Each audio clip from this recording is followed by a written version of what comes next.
Well, good morning. We are glad that you joined us, and we are here talking about holiday scams. We're actually going to do the 12 scams Christmas.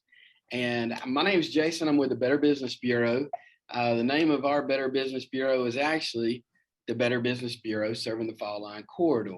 Now, we came up with that name because we have offices in Augusta, Macon, and Columbus, and that was known as the Fall Line. And we actually serve over 77 counties, over 47,000 businesses, and over 2.5 million consumers. And it seems like we're always doing something. There's always something going on, and we cannot do it by ourselves because we have some wonderful friends.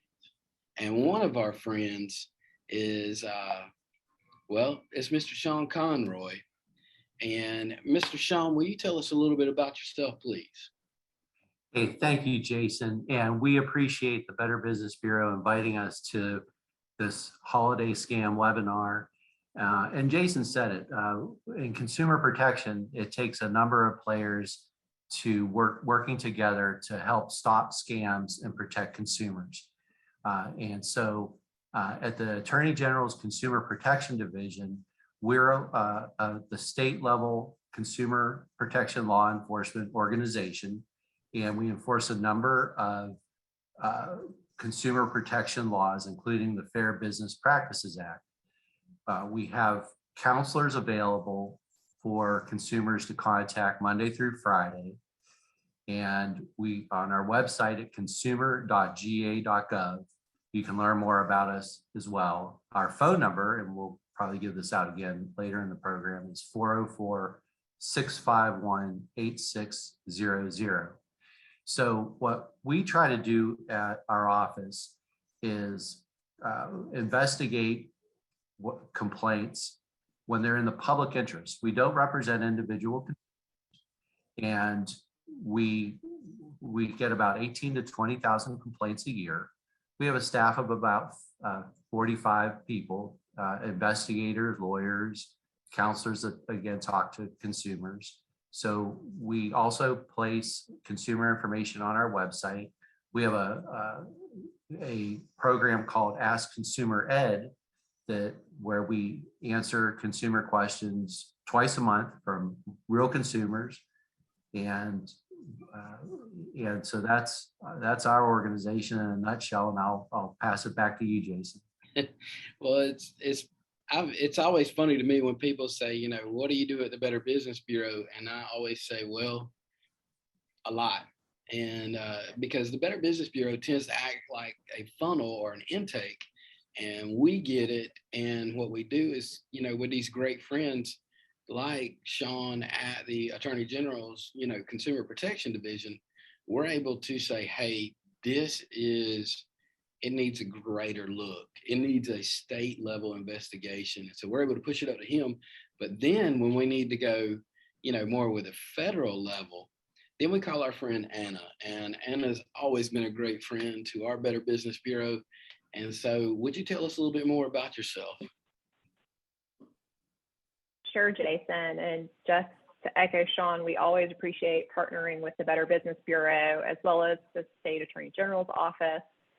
We can't do our work without our great partners. And so we just appreciate being invited to be here today and to hear from everyone about what they're seeing in regards to scams, because the Federal Trade Commission's mission is to stop unfair or deceptive acts or practices in the marketplace.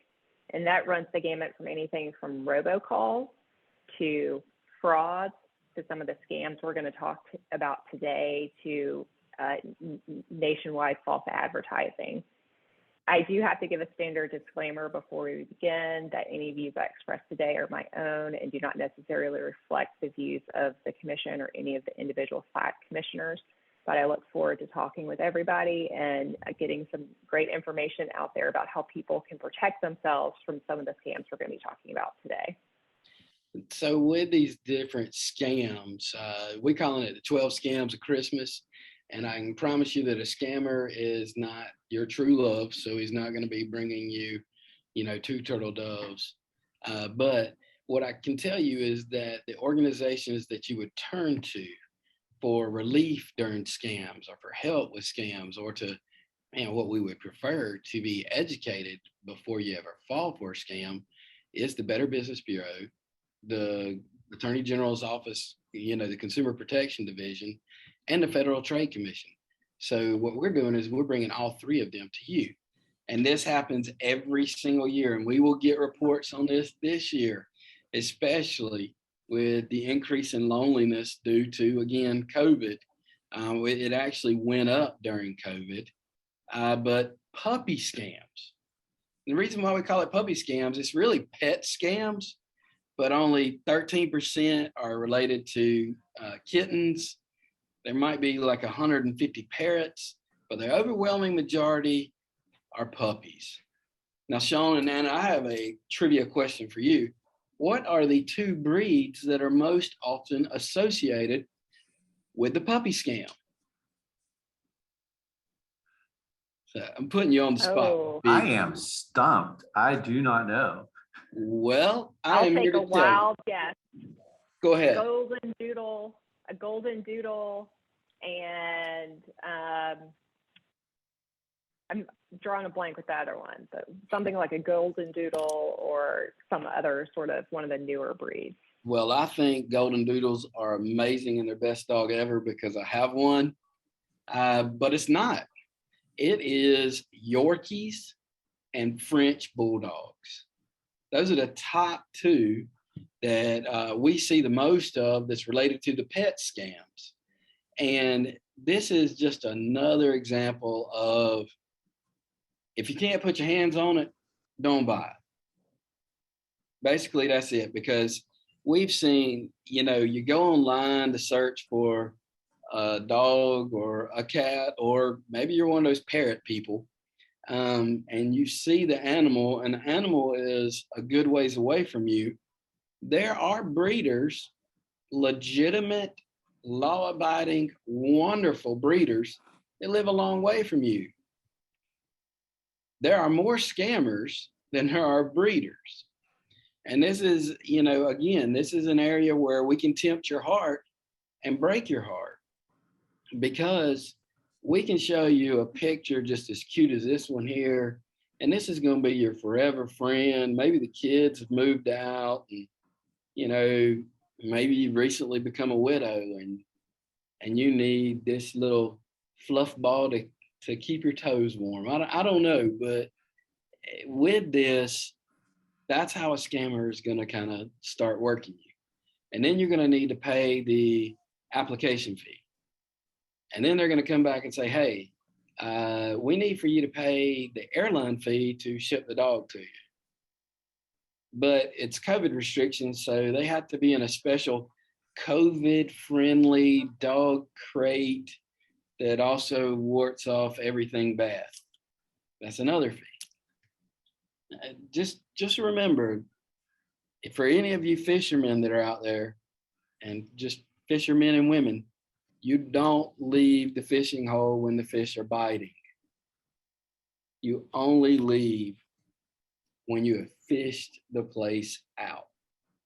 And these scammers are doing that to you. Don't allow them to do that to you, because they will rob you dry. If you keep giving, they're going to keep on sending you scams.